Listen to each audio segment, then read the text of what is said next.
الحمد لله رب العالمين والعاقبة للمتقين والصلاة والسلام على سيد الأنبياء والمرسلين. أما بعد فأعوذ بالله من الشيطان الرجيم.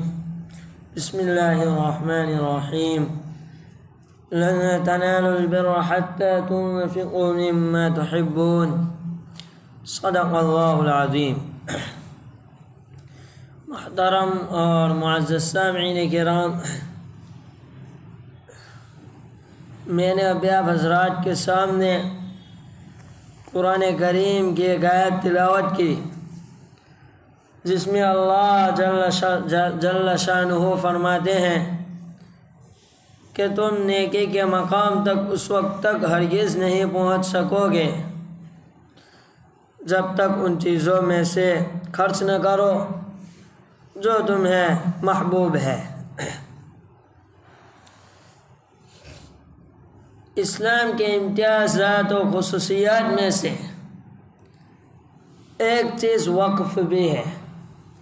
اللہ تعالیٰ نے ہمیں امت محمدیہ میں پیدا فرمایا ہے، یہ اللہ تعالیٰ کی عظیم نعمت ہے، اور امت محمدیہ کی بہت سی چیزیں ایسی ہیں جو پہلے زمانے میں رائج نہیں تھی، پہلے قوموں کو اس کی اجازت نہیں تھی۔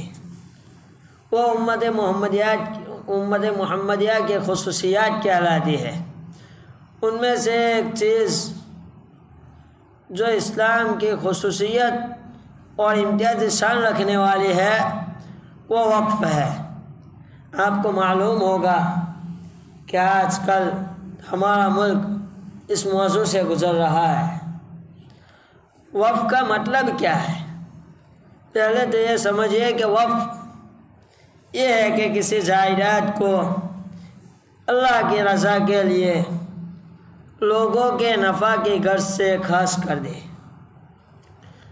یہ اعلان کر دے کہ جائیداد عام لوگوں کے نفع کے لیے ہے، اس سے فلاں کام لیا جا سکتا ہے یا فلاں قسم کے لوگ اس سے فائدہ اٹھا سکتے ہیں۔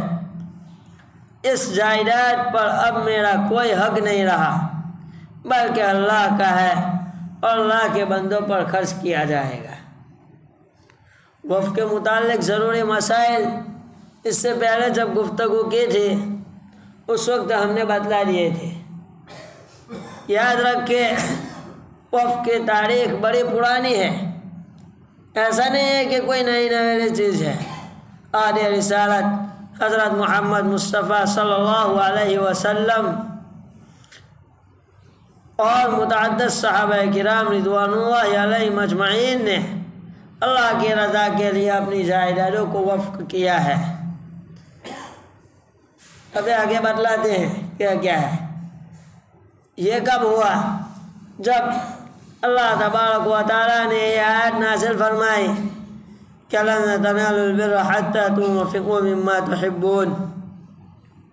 اس وقت نبی کریم صلی اللہ علیہ وسلم نے خود اور صحابہ کرام رضوان اللہ علیہم اجمعین نے اپنی زمینوں کو یا اپنی مالکیت میں جو کچھ تھا اس میں سے وقف کیا تھا۔ اللہ تعالیٰ نے دوسری جگہ یہ بھی ارشاد فرمایا ہے کہ وَمَا تُنْفِقُوا مِنْ خَيْرٍ فَلِأَنفُسِكُمْ، کہ اگر کوئی شخص تم میں سے کچھ بھی خرچ کرے گا وہ خود تمہارے فائدے کے لیے ہوتا ہے۔ اگر میں یا ہم میں سے کوئی شخص کوئی چیز وقف کرتا ہے تو اس سے اللہ تعالیٰ کا کوئی فائدہ نہیں ہے، اس سے فائدہ کس کا ہوگا؟ ہمارا ہوگا۔ جب یہ آیت نازل ہوئی لن تنالوا البر حتى تنفقوا مما تحبون، تو حضرت ابو طلحہ انصاری رضی اللہ تعالیٰ عنہ نے اپنا باغ جو انہیں بہت پسند تھا اللہ کی راہ میں وقف کر دیا تھا۔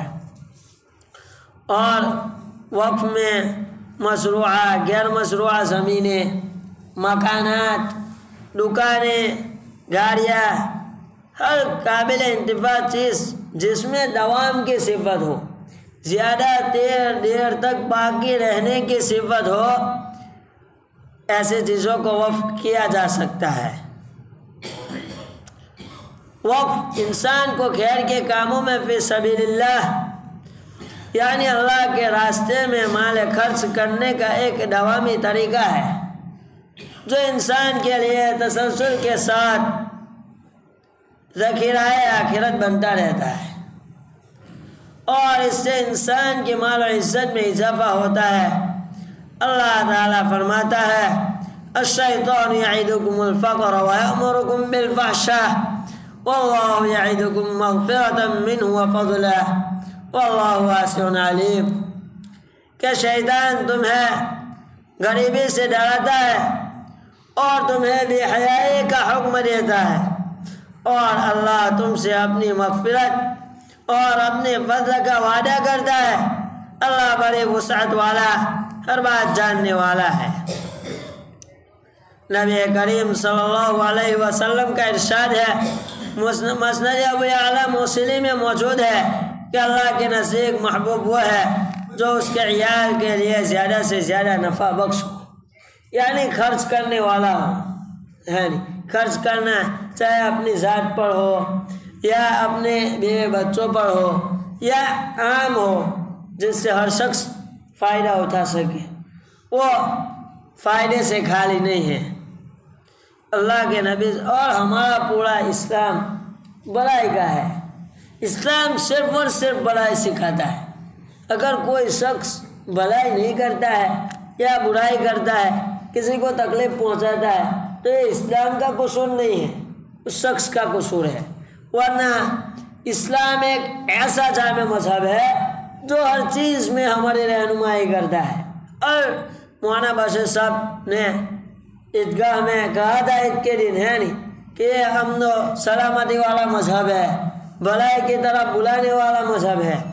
بہرحال بھلائی کا کام ہر شخص کر بھی سکتا ہے نہیں، مال والے اپنی دولت اور اپنے مرتبے کے ذریعے، فقیر بھلائی کا کام اپنے ہاتھ، اپنے دل اور اپنی زبان سے۔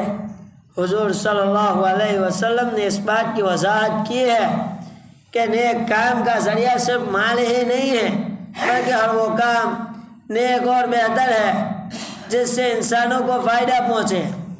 رسول اللہ صلی اللہ علیہ وسلم نے ارشاد فرمایا ہے، بخاری کی حدیث ہے کہ لوگوں کی مدد کرنا صدقہ ہے، دو افراد کے درمیان صلح کرا دینا یہ بھی صدقہ ہے، کسی کو سواری پر چڑھا دینا یہ بھی صدقہ ہے۔ پہلے زمانے میں اونٹ وغیرہ سواری کے لیے کام آتے تھے، ہے نہیں؟ آج کے زمانے میں بھی اگر کوئی ایسا شخص ہے جو بس میں نہیں چڑھ سکتا ہے، اس کو چڑھا دیا، یہ کیا ہے؟ یہ بھی ثواب کا کام ہے، یہ بھی صدقے کا کام ہے۔ یا سامان لاد دینا بھی صدقے کا کام ہے، اچھی بات کا کہنا بھی صدقے کا کام ہے، نماز کے لیے جانے پر ہر قدم صدقہ ہے، اور راستے سے تکلیف دینے والی چیز کا ہٹا دینا یہ بھی صدقہ ہے۔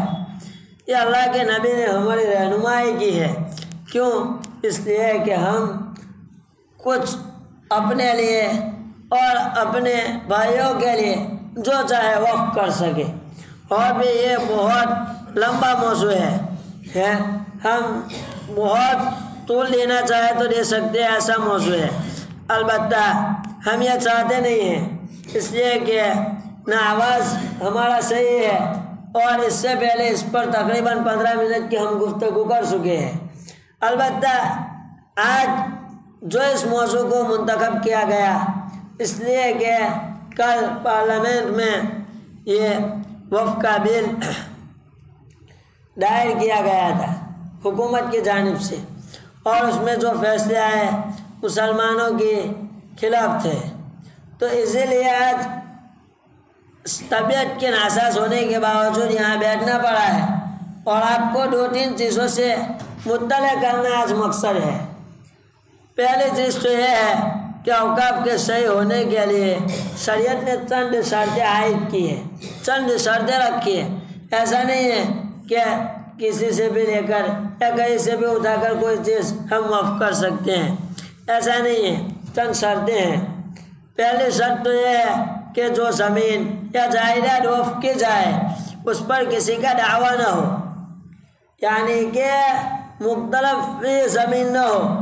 مثال کے طور پر اگر کوئی شخص اپنی زمین کو وقف کرنا چاہتا ہے تو پہلے دیکھا جائے گا کہ کیا اس میں کسی اور کا حق ہے یا کسی کا حق تو نہیں ہے، لیکن کہیں اس پر کوئی دعویٰ تو نہیں کر رہا ہے کہ اس میں میرا بھی حصہ ہے۔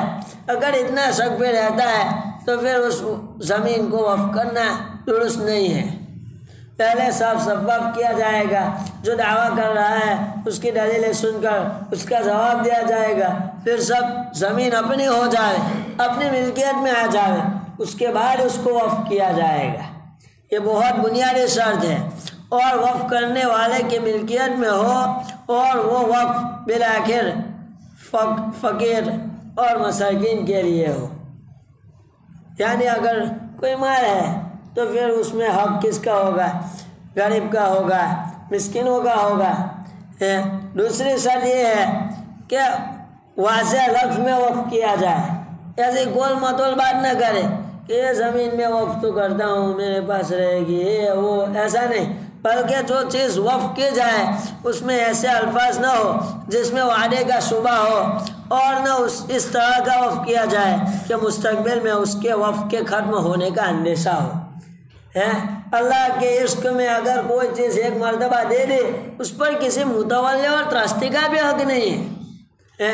چیز آئے کہ ہم غیروں کو دے یا حکومت کو دے، اور جب خاص کر کے ایسی حکومت جس کے متعلق ہمیں معلوم ہے کہ یہ الٹے سیدھے کام کرنے والے ہیں، ایک مرتبہ وقف کر دیا جائے، اس کے بعد خود جو اس چیز کا مالک ہوتا ہے اس کا حق باقی نہیں رہتا ہے نہیں، صرف اور صرف اللہ کا حق ہو جاتا ہے۔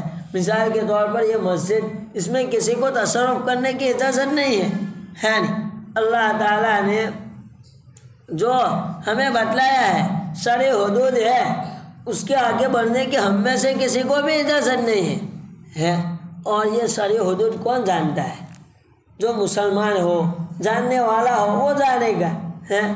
کوئی غیر یا پھر ایسا شخص جس کو اسلام سے کوئی واسطہ ہی نہیں ہے، وہ تھوڑی جانے گا، تو اس میں کیسا تصرف کرے گا؟ اور تیسری شرط یہ ہے کہ یہ وقف اللہ کی رضا اور خوشنودی کے لیے کیا گیا ہو، اور یہ بھی ضروری ہے کہ وقف کرنے والا عاقل و بالغ ہو۔ ایسا نہیں اگر مجنون ہے وقف کر دیتا ہے تو شرعاً وہ چیز وقف ہوگی ہی نہیں ہے۔ ابھی کہا نہیں، ہماری شریعت بہت جامع ہے، بہت جامع ہے، ہر چیز پر ہماری رہنمائی کرتی ہے، اور جہاں کسی کا نقصان ہوتا ہو وہ چیز وقف نہیں کر سکتے۔ مثال کے طور پر کوئی چیز صرف اس لیے وقف کی جا رہی ہے کہ تاکہ اس میں جو وارث ہے ان کی حق تلفی ہو جائے، تو ایسی چیز کو بھی وقف کرنا درست نہیں ہے۔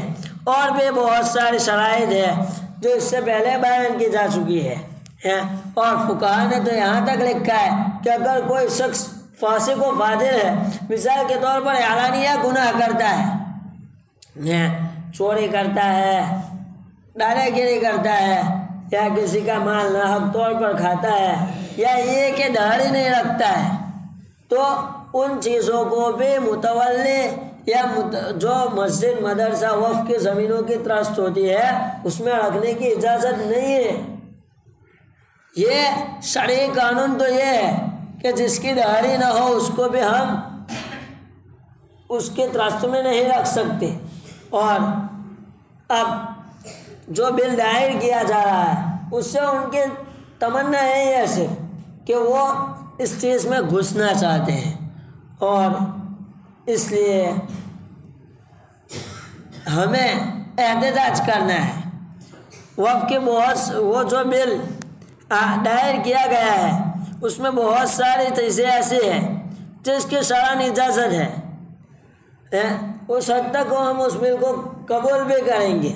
البتہ اس میں ایسے بہت ساری چیزیں کہی گئی ہیں جو شریعت کے حدود سے آگے بڑھ کر ہے، اس میں ہم اس کو اجازت نہیں دیتے، اور اس کے لیے ہمیں احتجاج کرنا ہے۔ وہ چیزیں کون سی ہے؟